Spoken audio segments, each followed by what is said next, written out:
शिरोळ तालुक्यातील दानोळी परिसरात यावर्षी वळवाच्या पावसानं संपूर्णतः दडी मारली आहे. यातच मान्सूनचं आगमन लाभलंय. जून महिन्यातील 15 दिवस उलटले तरी पावसाचा थेंब नाही.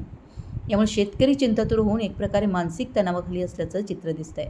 बहुतांशी भागात पीक पेरणी शेतशिवार तयार आहे. गेल्या रविवारी बहुतांशी भागात चांगला मान्सूनपूर्व पाऊस बरसला आणि पावसामुळे शेतशिवारात पाणी साचून राहिल्यानं पेरणीसाठी चांगली घात झाली. पुढचाही पाऊस चांगला पडेल या धर्तीवर शेतकऱ्यांनी भुईमूग, सोयाबीन, उडीद, मूग, भाजीपाला आदींची पेरणी केली, तर काहींनी आणखी पावसाची वाट पाहावी म्हणून तशीच मोकळी ठेवली आहेत. आज उद्या पाऊस पडेल या आशेवर दिवसावर दिवस जात आहेत. मात्र पेरणीनंतरही तब्बल आठवडा उलटला तरी पावसानं अजून हजेरी लावली नाही. या 4-5 दिवसात पाऊस नाही झाला तर हजारो हेक्टरमधील पिकं करपण्याची शक्यता आहे. तर पेरणीअभावी खरीप हंगाम वाया जाण्याची शक्यता आहे. अशा दुहेरी संकटात शेतकरी वर्ग सापडला आहे. बियाणं, खतं, मशागत यावर शेतकऱ्याचा मोठा खर्च झाला आहे. पीक हातचं गेलं तर उदरनिर्वाह कसा चालवायचा, घर खर्च, मुलाच्या शिक्षणाची फी, लग्नकार्य, कर्जफेड सर्व काही शेतीवरील उत्पन्नावरच अवलंबून आहे. या सर्व गोष्टींच्या विचारांमुळे शेतकरी वर्ग एक प्रकारे मानसिक तणावाखाली दिसतोय.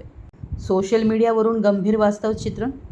पावसाअभावी शेतशिवारात निर्माण झालेल्या गंभीर परिस्थितीचं दर्शन सोशल मीडियावरून अतिशय वेदनादायक व वास्तववादी पद्धतीने मांडलं जात आहे.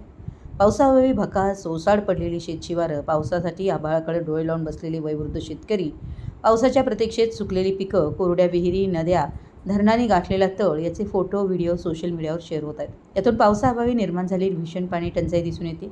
हवामान खात्याकडून पाऊसमान कमी असल्याचा अंदाज, शासनाकडून पेरणीसाठी घाई न करण्याचा इशारा, निसर्गातील पशु, पक्षी, वनस्पती यांच्याकडून यावर्षी पाऊसमान कमी असल्याचे संकेत, पावसाअभावी शेतकऱ्यांच्या व्यथा, काही ठिकाणी दुबार पेरणीचं संकट तर काही ठिकाणी खरीप हंगाम वाया जाण्यासारखी परिस्थिती, अशा सद्यस्थितीचं वास्तव दर्शन सोशल मीडियावरून सर्वांसमोर येत असल्यामुळं प्रत्येकाच्या मनात चिंता निर्माण झाली आहे.